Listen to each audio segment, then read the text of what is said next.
என்னது ஜிபி முத்து இப்படிப்பட்ட நபரா? அதுவும் ஒரு பொண்ணை தாக்கக்கூடிய அளவுக்கு கொடூரமான நபரா அப்படின்ற கேள்வி எழுந்திருக்கு. அதாவது ஜிபி முத்து வந்து தன்னோட பக்கத்து வீட்டு பொண்ணை வந்து தாக்குதல் நடத்தியதா சொல்லி அவர் மேல வந்து 3 பிரிவுகள்ல வழக்கு பதிவு செய்யப்பட்டிருக்கு.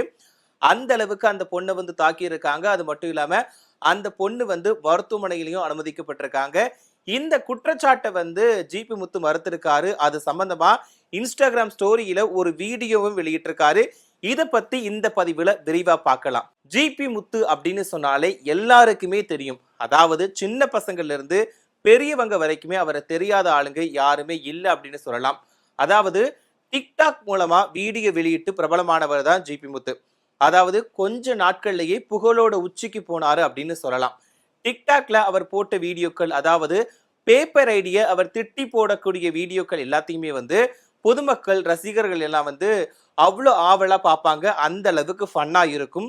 அதே நேரத்துல அதுக்கப்புறமா வந்து யூடியூப் மூலமா ரொம்பவே பிரபலம் அடைஞ்சாரு. யூடியூப்ல அவர் போடக்கூடிய வீடியோவுக்காக நிறைய ரசிகர்கள் காத்துக்கிட்டே இருப்பாங்க. அது மட்டும் இல்லாம அவர் வீடியோ போடணும் அப்படிங்கிறதுக்காகவே வந்துட்டு அவருக்கு வந்து கிஃப்ட்டுகளை வந்து அனுப்புவாங்க. அந்த கிஃப்ட் ஓபன் பண்ணி அவர் படிச்சு அதுக்கு வந்து கமெண்ட் சொல்றதா இருக்கட்டும், திட்டுறதா இருக்கட்டும், இது எல்லாமே வந்து அவ்வளவு அளவுக்கு காமெடியா இருக்கும். அதே நேரத்துல வந்து அவரை பேப்பர் ஐடி மூலமா வந்துட்டு நிறைய பேர் வந்து கொஞ்சம் ட்ரெண்டிங் ஆக்குனாங்க. ஏன்னா அவரை வச்சு ஃபன்னா வீடியோக்கள் போட்டு அது மூலமா அதுக்கு ஜிபி முத்து வந்து ரியாக்ட் பண்றது, அவர் பேசக்கூடியது, அதுவும் குறிப்பா சொல்ல போனோம் அப்படின்னா அவர் தூத்துக்குடி ஸ்லாங்ல பேசுறது, இது எல்லாமே வந்து ரொம்பவே நல்லா இருக்கும். குறிப்பா அந்த வேர்டு தான் என்ன அப்படின்னா செத்த பைய நாரப்பைய அப்படின்ற 2 வார்த்தையை பயன்படுத்துறதுனால வந்து அவர் ரொம்பவே டெவலப் ஆனாரு, ட்ரெண்டிங்ல வந்தாரு அப்படின்னு சொல்லலாம்.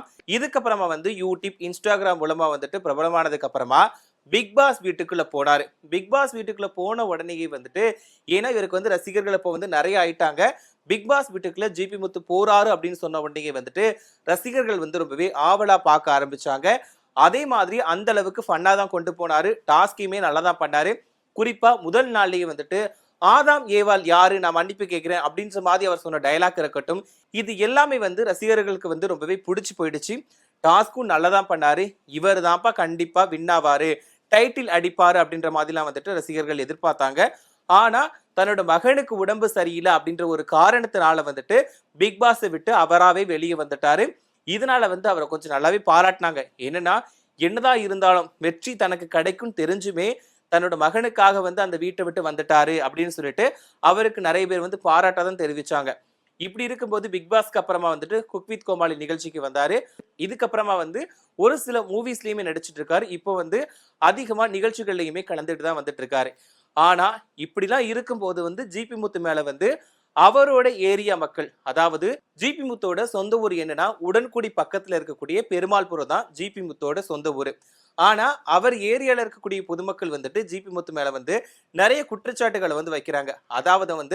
அதாவது பக்கத்து வீட்டுக்காரங்க கூட சண்டை போடுவாங்க, கொஞ்சம் அடாவடியில ஈடுபடுவாங்க அப்படின்ற மாதிரி வந்துட்டு நிறைய வந்து வந்துட்டே இருந்துச்சு. கொஞ்சம் ரீசெண்ட் டேஸ்ல வந்துட்டு ஜிபி முத்து வந்து கொஞ்சம் அடாவடியில ஈடுபடுறாரு அப்படின்ற மாதிரி வந்து சொல்லிட்டு இருந்தாங்க. இதுக்குமே வந்து ரசிகர்கள் வந்து கண்டனத்தை தெரிவிச்சாங்க. என்னன்னா கொஞ்சம் பிரபலமாயிட்டா போதும், அவங்க வேலையை காட்ட ஆரம்பிச்சிருவாங்க அப்படின்ற மாதிரிலாம் பேசிட்டு வந்தாங்க. கரூர் சம்பவத்துக்கு அப்புறமா வந்து விஜயோட ரசிகர்களை திட்டி வந்து ஒரு வீடியோ போட்டாரு. இதுக்குமே வந்து கண்டனம் வந்துச்சுன்னு சொல்லலாம். ஆனா இப்ப 2 நாளைக்கு முன்னாடி கூட வந்துட்டு சீமான் பத்தின ஒரு வீடியோவை வெளியிட்டாரு. இது வந்து பெரிய சர்ச்சையா மாறிச்சு. அதை பத்தி நம்ம போன வீடியோல பார்த்திருந்தோம். என்ன அப்படின்னா அவர் வந்து சீமான் வந்து ஒரு கடவுள் மாதிரி நிக்க வச்சு அதுல ஆபாசமா சித்தரிச்சு ஜிபி முத்துவோட பேக்ரவுண்ட் வாய்ஸ் வர மாதிரி வந்துட்டு ஒரு வீடியோ வந்து அவர் வச்சிருந்தாரு.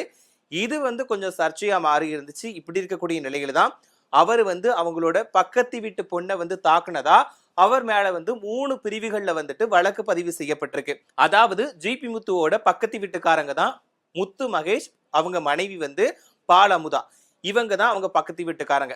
இது என்னன்னா ஜிபி முத்தோட 2 மகன்களுமே வந்துட்டு சாலையில வந்து விளையாண்டுட்டு இருந்திருக்காங்க. அதாவது அந்த தெருவில் இருக்கக்கூடிய சாலையில வந்து விளையாண்டுட்டு இருந்திருக்காங்க. அப்ப வந்து முத்து மகேஷ் வந்து வந்திருக்காரு. அந்த நேரத்துல இங்க ஏன் விளையாடுறீங்க அப்படின்ற மாதிரி வந்து கேட்டிருக்காரு அப்படின்னு சொல்லப்படுது. இதனால கோபம் அடைஞ்ச ஜிபி முத்து, அவரோட மனைவி, அது மட்டும் இல்லாம அவங்களோட உறவினர்கள் எல்லாருமே வந்து முத்து மகேஷ் பாலமுதா வீட்டுக்கு போயிட்டு சண்டை போட்டிருக்காங்க. எப்படி நீங்க என் பையனை இப்படி சொல்லலாம் அப்படின்னு சொல்லிட்டு வந்து சண்டை போட்டிருக்காங்க. அது மட்டும் இல்லாம பால் அமுதா மேல வந்து தாக்குதல் நடத்தி இருக்காங்க. அதே நேரத்துல முத்து மகேஷ் மேலையும் வந்து தாக்குதல் நடத்தியிருக்காங்க. இதனால வந்து பால் அமுதாவுக்கு வந்து பல்லாம் உடைஞ்சு போச்சு. அவங்க அடிச்ச அடியில வந்துட்டு பல் உடைஞ்சு ரத்தம்லாம் வந்துடுச்சு. இதுக்கப்புறமா இவங்க காயம் அடைஞ்சதுனால பால் அமுதாவை வந்துட்டு மருத்துவமனையில 108 ஆம்புலன்ஸ் மூலமா கொண்டு போயிருக்காங்க. இவங்க மருத்துவமனையில அனுமதிக்கப்பட்டதுக்கு அப்புறமா இந்த சம்பவம் தொடர்பா புகார் அளிக்கப்பட்டுச்சு. அதுக்கப்புறம் போலீசாருமே வந்து விசாரணை நடத்தினாங்க.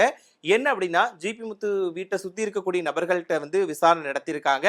அந்த விசாரணையில பக்கத்து வீட்டுக்காரங்களாம் என்ன சொல்லியிருக்காங்க அப்படின்னா, ஜிபி முத்து தாக்குனது உண்மைதான். இவங்க தாக்குனதுனால மட்டும்தான் அந்த பொண்ணுக்கு வந்து காயம் ஏற்பட்டுச்சு. அதனாலதான் அவங்க வந்து மருத்துவமனையில் அனுமதிக்கப்பட்டிருக்காங்க அப்படின்னு சொல்லிட்டு நடந்த சம்பவத்தை சொல்லியிருக்காங்க.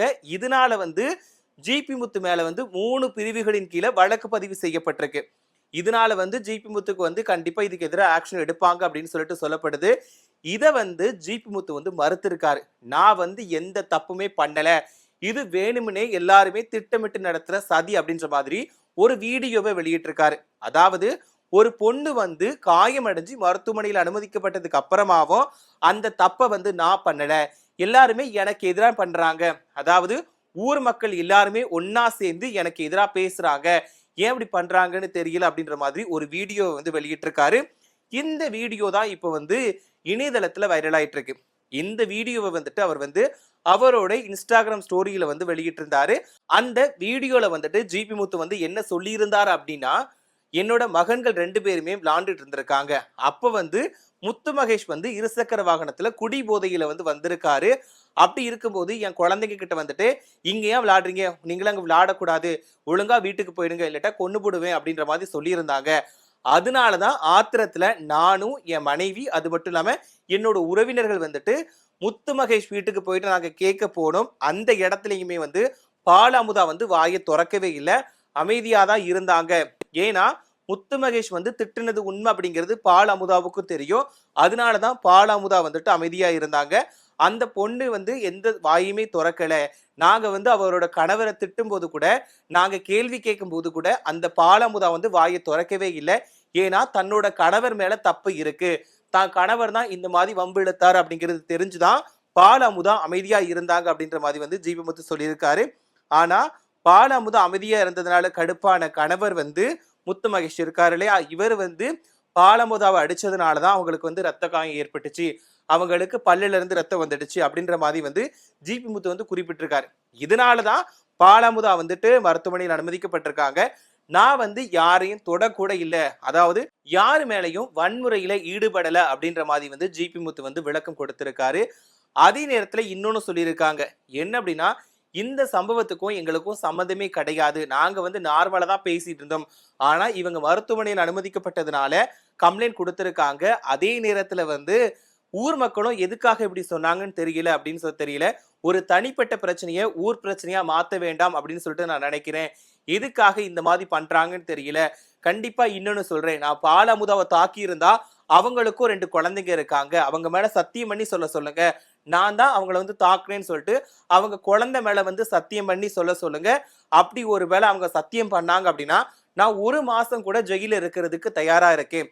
நான் அப்படி தப்பு பண்ணியிருந்தேன்னா கண்டிப்பா எனக்கு தண்டனை கிடைக்கட்டும், நான் ஜெயிலுக்கு போறேன் அப்படின்ற மாதிரி தான் வந்து ஜிபி முத்து சொல்லியிருக்காரு. ஏன்னா என்னுடைய பையன் 2 பையனும் வந்து கூலத்தெருவு பள்ளிவாசல் கிட்ட வந்து அந்த பையன் வந்திருக்கானோ வறட்சியில இந்த மகேஷ்ங்கிறவன், மூக்கனாசாரி மகன் மகேஷ்ங்கிறவன் என்ன பண்ணிருக்கான், நல்ல தண்ணி அடிச்சிட்டு வண்டியை ஓட்டி வந்திருக்கான், பையனும் மேல இடிக்காம வந்திருக்கான்.